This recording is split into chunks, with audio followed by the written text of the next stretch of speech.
Apéro débrief, game 2 des finales. Game 2, un partout. 1-1. Thunder a fait le boulot pour égaliser. Absolument. Après le petit coup quand même, le petit coup sur la tête du match 1. Ouh, on a parlé de ce game 1, on espère que vous allez bien. Comment ça va Alex? Ça va bien, impeccable. Comment? Comme un lundi. Eh oui. Le lundi reste le meilleur jour de la semaine, surtout pour les fans d'OKC qui ont évidemment égalisé dans cette série de finale NBA. On espère que vous allez bien, que vous avez vécu un bon week-end. Peut-être que certains ont vécu cette extraordinaire finale de Roland Garros entre Alcaraz et Monsieur Yannick Sinner. Oh la vache. La violence. C'est les gens qui aimaient le sport hier et notamment celui de la balle jaune ont pris très très cher. C'était monumental.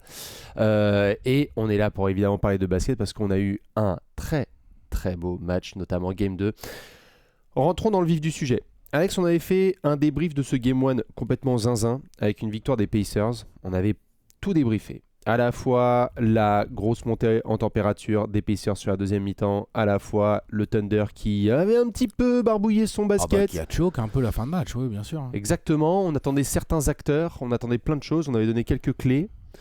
Victoire du Thunder hier soir dans le Game 2, donc qui égalise 123-107. T'es arrivé là au studio, on s'est recroisé, tu m'as dit franchement, joli match du Thunder, bien contrôlé. C'est ça le premier truc qui te vient à l'esprit, c'est le côté contrôle d'OKC? Ouais, on n'a pas trouvé. Enfin, en gros, ils ont continué à jouer leur jeu. Je veux dire, on aurait pu voir, je sais pas moi, des essais, des changements tactiques tout de suite de Daigneault. Non, Daigneault, il a remis le 5 majeur avec seulement Holmgren comme intérieur et avec un Cason Wallace titulaire. Bien sûr. C'est-à-dire Cason Wallace, Shai Gilgeous-Alexander, Lou Dort, Jalen Williams et Chet Holmgren. Il a utilisé ses rotations habituelles, pas mal de Caruso, pas mal d'Aaron Wiggins, Hartenstein. On sent bien que ça va peut-être pas être sa série celle-là. Tout à fait. En tout cas, Daigneault, lui, se dit que on verra bien ce que peut me faire Hartenstein. Il le fait jouer 22 minutes, là je regardais hier quand même. Mais il aide au rebond. Évidemment, c'est Hartenstein. Bien sûr. Mais sinon, Hartenstein, voilà, on sent que peut-être ça va pas être trop sa série. Pour autant, le Thunder a rejoué de la même manière, puisque c'est vrai qu'il y avait des points du Game 1 sur lesquels tu pouvais t'appuyer, c'est-à-dire que les Pacers avaient très très bien shooté et que ça sera peut-être pas le cas à chaque fois, il faut faire gaffe avec les Pacers, parce qu'on dit ça depuis un moment. Le fait est qu'ils ont moins bien shooté là dans ce Game 2.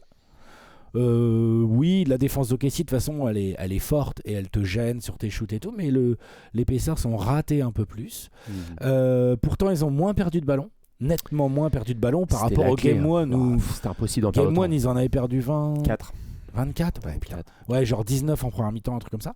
Là c'est à peu près équilibré, on est à 15-14 sur les pertes de balles, donc on pourrait se dire que ce facteur-là joue en l'avantage des Pacers, moins perte de ballon, mais en fait, ce qui joue surtout en l'avantage du Thunder, pour le coup, c'est moins de réussite côté Pacers. Et du coup, s'il y a moins de réussite dans le périmètre, notamment, c'est un peu plus facile à défendre pour OKC. Et quand c'est un peu plus facile à défendre pour OKC et qu'on a Shai Gilgeous-Alexander qui nous refait encore... lourd quand même. Il est énorme. Encore un très beau match. Jalen Williams, toujours un peu en délicatesse avec son tir, mais qui va chercher du lancer, qui est agressif et tout. Et puis apport du banc, Caruso super. Et Chet Holmgren aussi. Chet Holmgren bien.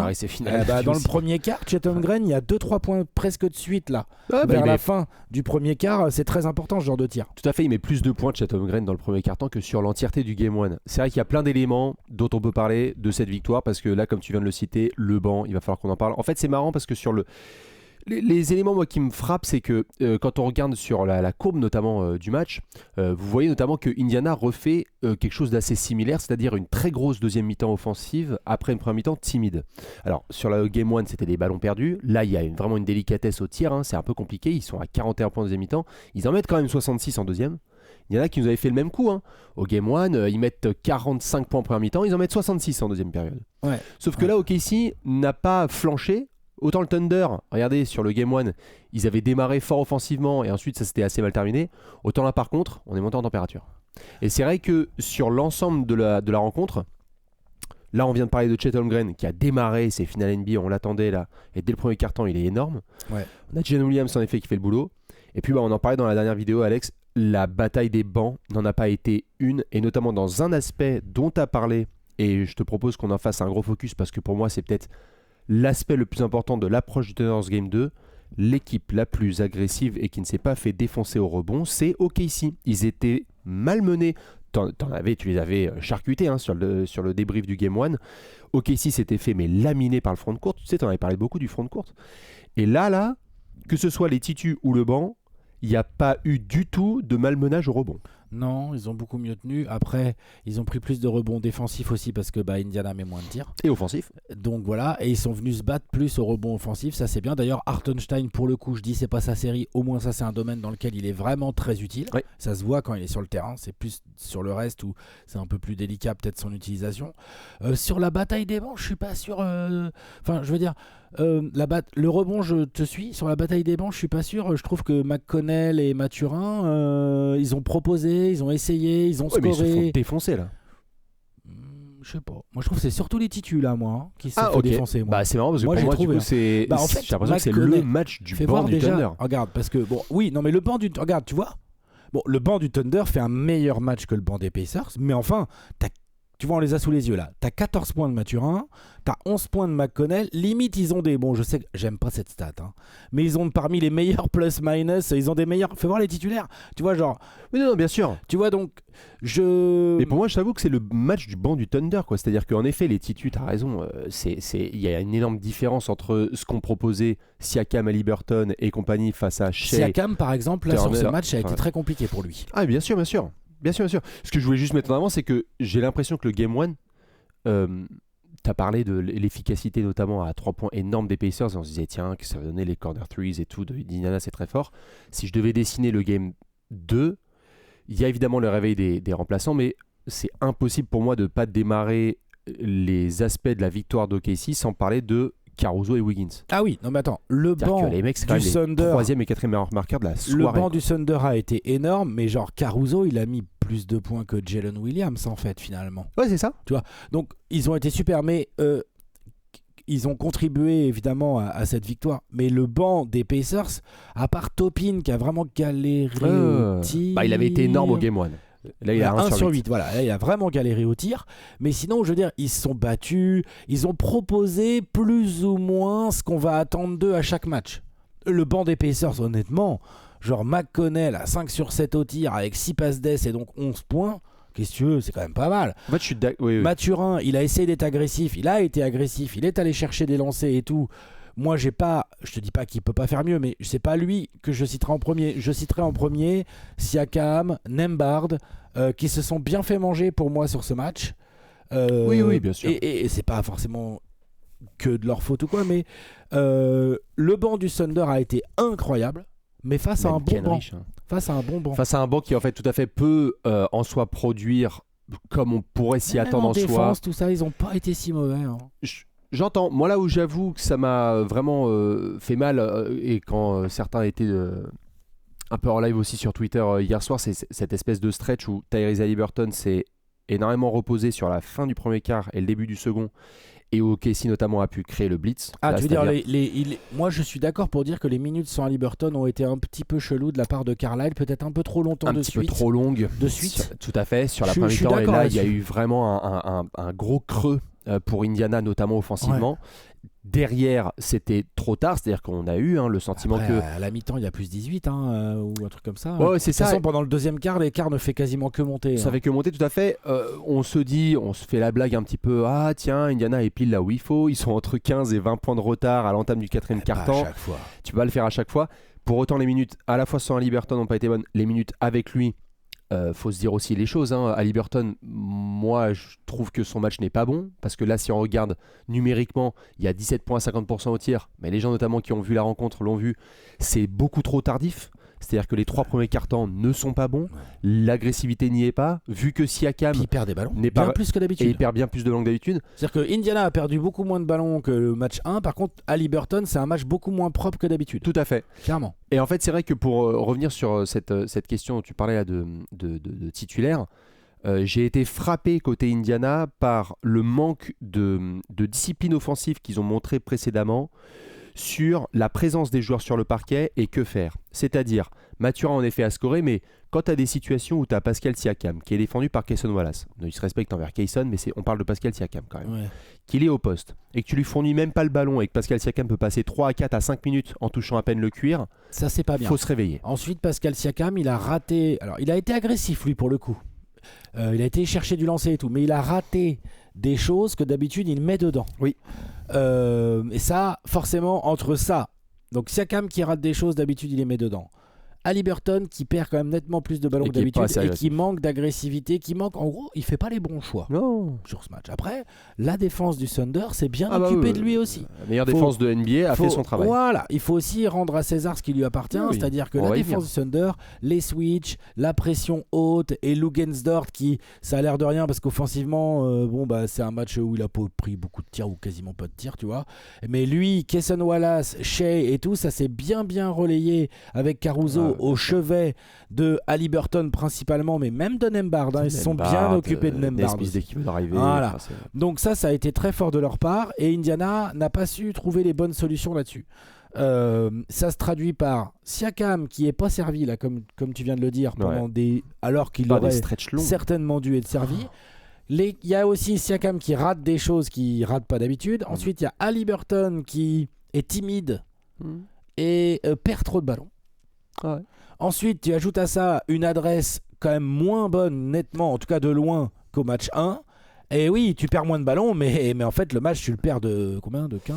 16? Ouais, de 16 points, ressenti, 20 points à peu près d'écart. Parce que en fait, l'écart du deuxième quart, ils l'ont jamais refait vraiment. En fait. Il est contrôlé tout à fait. Il n'a pas bougé cet écart quasiment après. Non, tout à fait. Il y a eu, en fait, c'est comme d'hab. Il n'y a même pas eu de recollé. Non, Indiana, à chaque fois, en fait, évitait de prendre le bouillon. C'est-à-dire il y a eu plusieurs fois où moi j'avais le sentiment que ça pouvait monter à 30, mais en fait, Indiana, à chaque fois, j'ai l'impression que dès qu'il y a un point d'écart, t'as Naismith qui met un 3, McConnell qui met un shoot. Ils n'ont pas réussi. Ils sont pas revenus à 8-10, tu vois, pour faire peur. Exactement.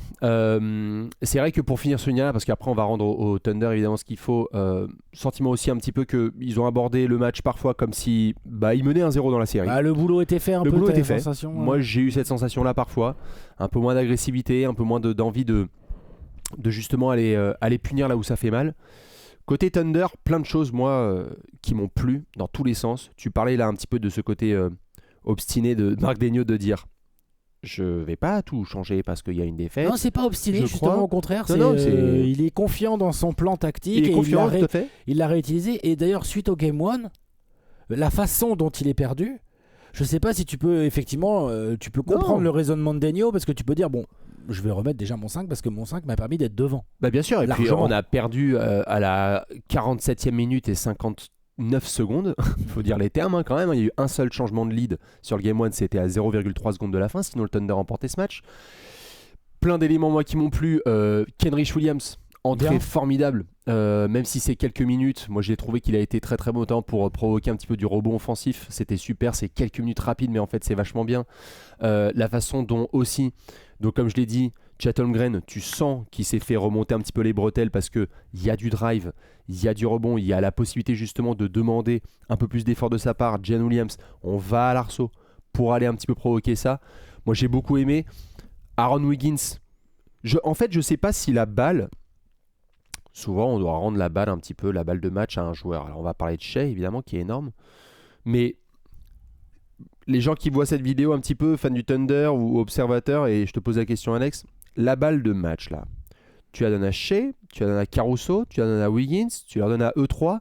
Je sais pas trop parce que les trois m'ont tellement ravi sur ce Game 2. Caruso est extraordinaire, Wiggins sort le Wiggins game qu'il faut. C'est qui pour toi le gars dont tu as envie de parler le plus en premier là, parmi ces trois là? En tout cas la balle de match je la donne à Shea, clairement. Sa perf est incroyable. Ouais.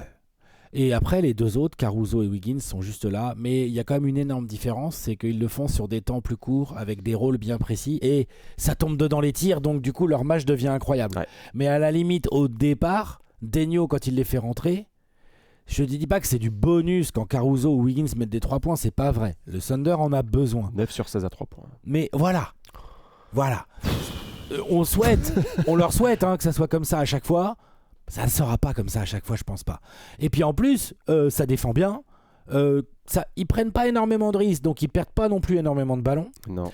Donc ce sont deux joueurs qui, quand ils sont comme ça, très en forme derrière l'arc, évidemment, tout de suite, tout se complique pour l'équipe adverse. Mais je donne quand même le MVP du match à Shai parce que ce qu'il fait sur la longueur, lui il le fait sur 36, 38 minutes et il va chercher ses bons tirs. La défense est quand même focus sur lui, alors que parfois Caruso, il a un peu de temps, un peu d'espace pour shooter, tu vois, faut pas exagérer. Il va chercher les lancers, il défend bien. Il a défendu vachement. il vient contribuer en création. Il contribue un peu au rebond, mais il contribue en création, c'est-à-dire en création à la passe et aussi en création d'opportunités de transition grâce à des interceptions et tout. Non, franchement, non. Shai Gilgeous-Alexander, il vient de nous pour 2 matchs là pour démarrer ses premières finales NBA.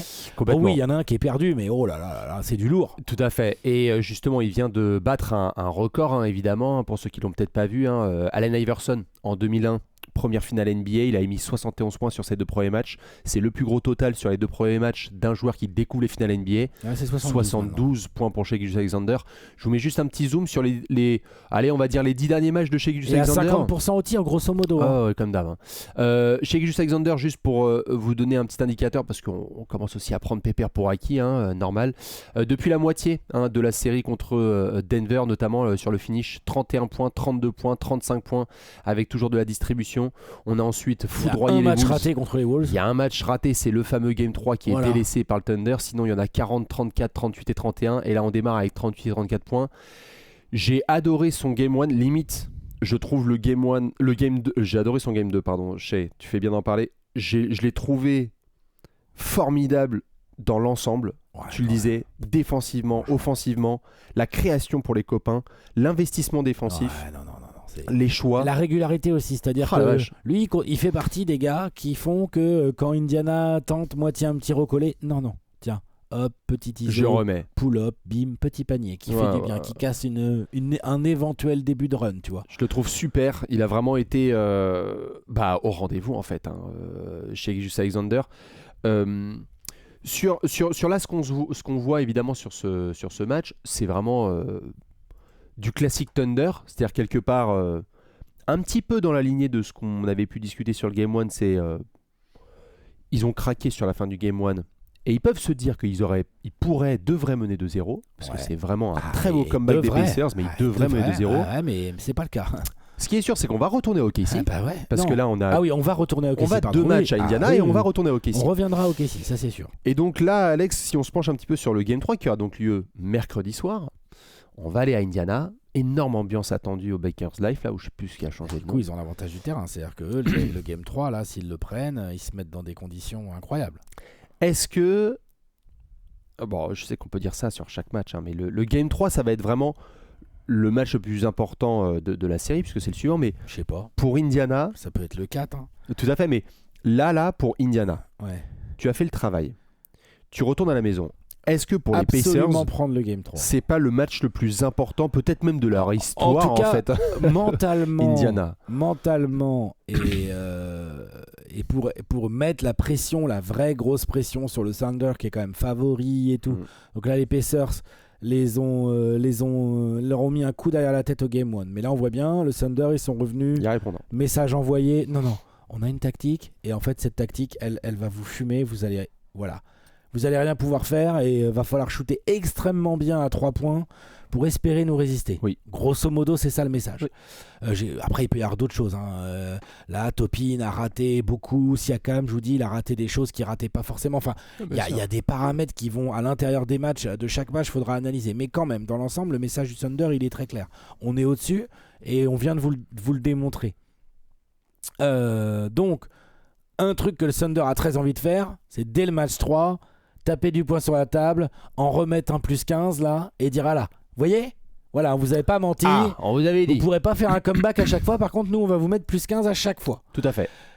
Les Pacers, eux, ont conscience de ça, et comme on vient de le dire, ils ont des options. Est-ce que Carlisle va nous tenter quelque chose ? Est-ce que Carlisle va nous tenter des modifications dans sa rotation pour contrer un peu la tactique du Thunder qui consiste quand même à presser très fort les porteurs de balles pour les empêcher de créer comme ils veulent et donc casser un peu ce motion offense, ce mouvement de balle un peu très bon des Pacers habituellement. Ils ont plus de mal, normal, il y a une grosse défense en face. Donc vraiment, oui, pour les Pacers, mentalement, c'est très important. S'ils peuvent prendre ce Game 3, ils vont dire ok, Voilà. Le Thunder, s'ils prennent pas le Game 3, ils peuvent encore se dire attends, on a le Game 4, on va se concentrer pour récupérer l'avantage du terrain. Objectif numéro 1 du Thunder, rentrer à OKC à 2-2. Ouah, si tu rentres à 3-1, objectif numéro 1, revenir à 3-1. Oui, bien sûr. Et objectif possible. Bah, bien sûr, ils l'ont fait à Minnesota, non ? Ils l'ont fait à... Non, il y a 2-0. Il y a 2-0. Je dis de la merde. Non, alors après, sur les différents éléments justement concernant les 2 premiers matchs. Premièrement, attention, les fans d'Indiana en sont bien conscients, il y a la malédiction du Game 3. Pourquoi je dis ça ? Parce que Bucks Pacers, Game 3, perdu par Indiana. Ouais, mais à chaque fois, ils menaient 2-0, non ? Cavs Pacers, ils mènent aussi, et ils se perdent le Game 3. Évidemment, face aux Knicks, pareil, le Game 3, ils le perdent. Tu as raison, là en soi, il y a 1-1 dans la série. C'est pas pareil, mais c'est tu vrai l'abordes pas pareil si t'es Indiana. Il va falloir absolument mais bien sûr. que Indiana, là en plus cette fois ils sont à la maison, va devoir faire le boulot. Alors ils n'étaient pas à la maison face aux Bucks, puisque c'était à Milwaukee qu'ils avaient perdu le Game 3. Après par contre c'était à domicile vraiment que ce Game 3 ils l'ont perdu. Donc ils ont perdu à domicile face aux Knicks, face aux Cavs. Là on va voir face aux Thunder. Donc première chose déjà, moi je suis persuadé qu'il y a des joueurs qui vont se dire bon les gars, à chaque fois on chie dans la colle sur ce G3, il va falloir qu'on le prenne plus sérieusement. Tu parlais d'OKC. OKC, si on reprend le registre de la série contre Denver, 1-1, ils se font malmener par les Nuggets au Game 3. Ouais. C'est le Jalen Williams game où ils finissent par le perdre et c'est au Game 4 vraiment qu'il y a ce déclic dont tu as souvent parlé de quel match du Thunder qui va leur permettre de faire plonger la série. Côté Indiana, les potentiels points sur lesquels appuyer. Tu vas me dire, mais moi j'en ai un gros, c'est corner 3 points. Ils l'ont montré au Game 1, ils l'ont montré un peu au Game 2. OKC est une franchise qui alloue beaucoup, de par leur pression, ils allouent aussi beaucoup de tirs à 3 points dans les corners. Pour ça, il faut que ta balle elle bouge vite. Et il faut que la balle elle bouge vite. Oui. Donc il faut que Indiana sanctionne les corner threes. Il y en a pour tout le monde. Allez-y, c'est open bar. C'est un des seuls qui est rentré par Obi Toppin encore. Il faut les mettre. Il faut les mettre et il faut les tenter. Ouais, il faut les tenter. Et pour pouvoir les tenter dans les meilleures conditions possibles, il faut aborder la pression haute sur le porteur de balle de manière un petit peu différente. Il y a des réflexions. Il a tenté des trucs à un moment, Carlisle, là, dans ce Game 2, où il essaye de faire lâcher la balle plutôt à Nembhard et à Liberton qui sont en difficulté dans ce match. Ça peut être un axe, mais ça oblige des Nesmith ou des Siakam justement à faire des choix ou Turner derrière. C'est ce que veut OKC. Hein. Tout à fait. Deuxième angle, tu vas me dire ce que tu en penses. Indiana, équipe quand même qui commence à gagner de l'expérience et qui sait que l'avantage parfois physique qui est donné à une équipe qui joue à domicile est certain. C'est-à-dire que OKC ne peut pas être aussi agressif, c'est comme ça dans les sous-règles NBA, tu le sais comme moi, à domicile qu'à l'extérieur. Donc à Indiana aussi, au-delà des corner threes, d'essayer d'avoir une plus grosse agressivité à l'arceau parce que des coups de sifflet vont être un peu plus avantageux. Normalement oui, mais pour ça va falloir aller quand même les chercher. On est en finale NBA. Oui, à domicile, tu as un avantage et tout, mais on est en finale NBA. Tu vas pas avoir les calls comme ça. Donc il va falloir aller plus les chercher. Ça, c'est sûr et certain. Et puis, après, on peut dire ce qu'on veut. On fait l'éloge de Shai Gilgeous-Alexander. Haliburton va devoir faire péter des plus gros matchs que ça. Je sais qu'il a mis un gros game winner dans le match 1, mais son match en lui-même est pas non plus au niveau de ceux de Shai. Pas du tout. Et donc, Haliburton, la star/superstar des Pacers, doit absolument faire des beaucoup plus gros matchs que ça à tous les niveaux. Agressivité, nombre de tirs, décalage, faire attention aux pertes de balles, bref, des meilleurs matchs. Ils en ont besoin. Et même si la défense elle est énorme sur lui, il doit trouver des solutions. Tu peux pas te laisser embrigader. Après, la défense d'OKC elle est énorme pour ça. Anthony Edwards n'a pas réussi à s'en dépêtrer. Haliburton c'est un autre style de joueur, donc il a pas les mêmes qualités athlétiques qu'Anthony Edwards. Par contre, il est sneaky, il a le handle, il a la vision, les passes et tout. Il a d'autres armes. Il doit trouver des solutions aussi il va pas faire que la différence tout seul, mais de temps en temps il doit faire des différences tout seul. Il doit passer l'épaule plus franchement et derrière l'écran prendre une décision encore un petit peu plus rapide pour que ses partenaires soient dans des meilleures situations ou alors lui-même aller au cercle parce que le chemin s'est un peu ouvert ou parce qu'Holmgren a déjà 2 fautes ou Harton, j'en sais rien, je m'en fous en fait. C'est tout à fait. C'est dans les tentatives. C'est dans la tentative notamment. T'en parlais là, le côté répartition évidemment offensif est une des grandes forces d'Indiana et on verra avec le là, banc il comment ça a pas de lancé là dans le match 2 là en fait, je suis en train de voir les stats. Là dans le match 2, Tyrese n'a pas lancé. Alors je crois qu'il n'en avait pas non plus au game 1. Bah ouais mais non. Donc il a que 13 tirs et pas de lancer. C'est ça. Il va falloir essayer d'aller un peu plus à l'assaut, ce qui est évidemment une mission suicide, hein. Excusez-moi, mais c'est vrai que quand tu es défendu par les gars d'OKC, c'est compliqué. Justement côté Thunder, la clé au game 3 c'est tu te dis que l'ajustement a été bon entre le 1 et le 2. Tu continues à presser haut. Tu continues. Moi, j'ai le sentiment, je laisse les fans du Thunder me dire, mais j'ai le sentiment qu'il reste encore des améliorations défensives nettes, et notamment dans la façon d'être régulier dans l'effort sur 48 minutes, parce que, je le répète, Indiana, leur deuxième mi-temps sur les 2 premiers matchs, il y a quasiment 70 points encaissés. Oui. OKC ne peut pas prendre ce risque-là. Non. Ils ont été meilleurs, je trouve, offensivement. Là, tu vois, ils en encaissent encore entre 100 et 110, tu vois, mais ils sont passés de 110 à 123 points scorés. Là, vraiment, OKC doit continuer offensivement, mais défensivement, je trouve qu'ils peuvent faire encore mieux. Il n'y a pas encore le lockdown. En deuxième mi-temps, mais la première mi-temps, elle est lourde. Hein. Oui, tout à fait. Mi-temps, elle est lourde. Mais ils font une première mi-temps aussi très lourde au Game 1. Ouais, non, bien sûr. Bah, il faut s'appuyer là-dessus. Mais oui, ils peuvent toujours faire mieux. Mais bon, leur plan tactique me paraît assez en place quand même. Bon. Et j'ai l'impression que c'est plus à Indiana, là, de proposer quelque chose, soit de différent tactiquement carrément. J'en doute, mais on ne sait pas avec Carlisle. Soit, tu vois, on peut, j'en sais rien en fait. T'imaginerais des trucs, toi ? Moi, j'ai l'impression que. Soit c'est un changement de rotation, mais ça, j'y crois assez peu. C'est quand même bien établi leur truc. Soit c'est une façon de jouer différente. Genre, pourquoi pas dès le début du match, les 3, 4, 5 premières possessions, Siakam, il est servi au poste.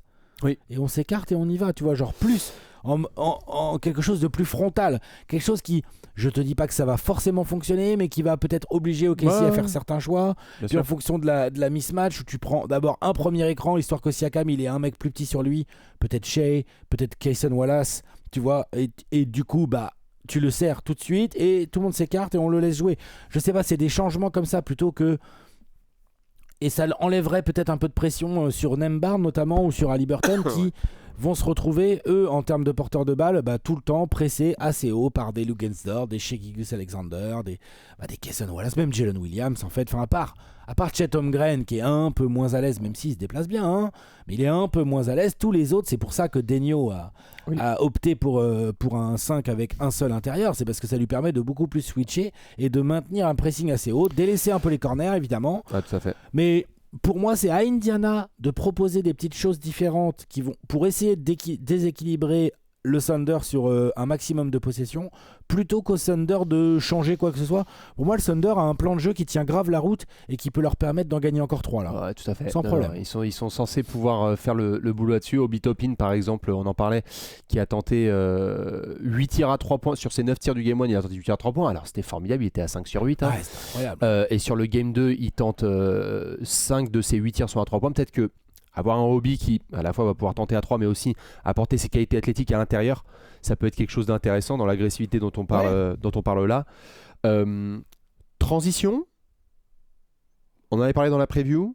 Indiana, pour le moment, quasi peanuts sur les 2 premiers matchs. Alors, ils s'en sortent bien au Game 1, mais OKC fait un très très bon boulot de casser la transition d'Indiana.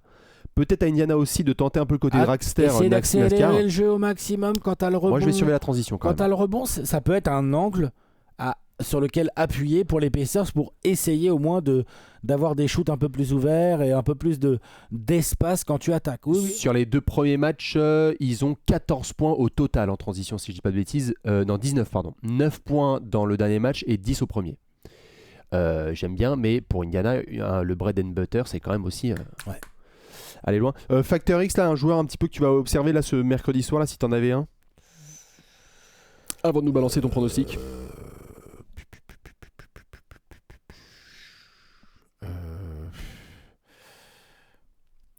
Haliburton. Ouais, Tyrese. Factor X, c'est pas un Factor X Haliburton, mais sa prestation sera le Factor X. Je sais même plus. Non, je crois que c'était Tyrese. C'était Haliburton. Je crois que c'était Tyrese. Attends, j'y vais. Je dis peut-être des conneries. Ouais, Tyrese, ouais. j'avais dit à une toute autre opposition. Est-ce qu'il a le niveau, point d'interrogation, j'avais écrit. On veut bien savoir. On y va. Sur le Alléluia, Alléluia du Game 1, on y est. Mais ouais, sur le Game 3, non, mais il est clutch. Mais on voit bien. Là, il faut plus. En fait, ça va pas suffire parce que si tu joues comme ça trop les Pacers, t'auras pas l'occasion d'être clutch souvent. Exactement, c'est ça. Tu l'as déjà eu une fois, c'est super. Mais c'est peut-être, tu vois, maintenant, les 3 premiers cartons, va falloir être là, ouais, c'est ça. Je sais pas, est-ce qu'ils peuvent mener au score? S'ils ont mené au score à un moment vite fait sur un tir. Mais concrètement, ils mènent pas au score en fait. S'ils ont mené au score dans le premier quart, je m'en rappelle, je le visualise. Ouais, bien sûr. Du match hier soir. Oui, hier soir, à un moment, il y a. Mike Breen s'est marré aux commentaires parce qu'il nous a dit notamment. Il y a plus 3. On a eu plus de changements de lead. Là, tu vois le premier quart. Sur les 2 premières minutes du. Il y a un moment, ça. Attends, c'est sur celui-là, excusez-moi, je vais vous montrer. Là, juste ici. Ça, c'est le game 2. Donc, là, où là, il y a du petit passage. Non, au-dessus, un peu plus loin. Là, par là. Et Indiana 20-17. Voilà, Tyrese d'ailleurs. Formidable. Voilà, ça, alors que là, évidemment, au match précédent, vous voyez, c'était juste au buzzer là qu'on avait ce changement de courbe là. Donc, ouais, Indiana, arrête de courir après le score. C'est pas un facteur X, mais les Pacers, à mon sens, ont besoin de trouver des solutions pour faire circuler leur ballon. Ok, ça, voilà. Mais ils ont besoin que, ou alors si c'est pas Haliburton, que ce soit Siakam. Mais ils ont besoin que un de leurs 2 gros joueurs capables de mettre du gros scoring envoie du sale. Quitte à ce que le pourcentage, tu vois, genre Haliburton, là il est à 7 sur 13 au match 2. Bon. Je me demande si je préfère pas le voir avec un pourcentage moins bon, mais 23 tirs pris. Mais plus de tentatives. Ouais. Parce qu'en fait, je me demande si ça emmerde pas plus la défense du Thunder. Ça crée pas des rebonds, des choses. Je veux bien voir, et en tout cas, si on le voit pas du tout des finales, je pense que ça sera très très mauvais pour les Pacers. Et il faut faire gaffe parce que le Thunder, ça fait 2 fois qu'ils utilisent un plan de jeu similaire avec des facteurs différents après à l'intérieur de chaque match. Ils en ont perdu un au buzzer, l'autre ils l'ont gagné très facilement. Ils ont, à mon sens, le bon plan de jeu qui leur donne un peu de marge. Bien sûr. Donc attention à pas se retrouver comme les Wolves à devoir aller jouer un Game 5 à Oklahoma City en étant mené 3-1. Là mon gars, prépare les bras. Attention. J-Dub, comme à Denver, on va faire un gros Game 3 en espérant que ça aille. Alors pareil pour OKC, le dernier Game 3 il a été vraiment dégueulasse. C'était à Minnesota. Ils se sont fait piler la gueule 140 à 100. Ça peut être ça aussi. Le fameux Pacers game là où tout rentre. Ah oui. C'est la bronca, sortez les tracteurs, les bobs. J'attends un gros J-Dub, notamment sur l'entame de match. On a eu quelques montagnes russes, notamment le Game 1 où il était attendu et c'était pas tip top. Là sur le 2 c'était un peu mieux. J'ai bien aimé notamment la façon dont il push la balle à certains moments parce qu'il est plus rapide et en percussion que n'importe quel autre joueur du Thunder. Shai est très très fort évidemment en pénétration, mais tu sais, c'est un petit peu plus sous contrôle. J-Dub, quand il y va, il peut provoquer notamment des N1 comme on a vu hier soir, des rebonds offensifs, des balles en transition pour certains copains. Il en a lâché des belles aussi hier. J'attends un très gros Game 3 de sa part, notamment sur du premier quart-temps où il va avoir un tel bordel et la défense va pouvoir être tellement agressif sur Shai qu'il va falloir que des décalages soient faits et qu'il fasse le boulot. Alex, le prochain débrief, il y a 2-1 Pacers ou il y a 2-1 Thunder? Tu crois que j'allais te dire quoi? Bonne soirée à toutes et à tous. Bisous. Oh là là. Ouais, 2-1 Thunder. Je sais pas. Ce Game 2, pour moi, parce que faut qu'on fasse gaffe, c'est normal, on a tous tendance beaucoup à juger au résultat et les Pacers ont gagné le Game 1 comme on l'a dit et tout. Mais concrètement, le Thunder là, moi j'ai l'impression que là, j'avais déjà eu cette sensation un peu contre Denver.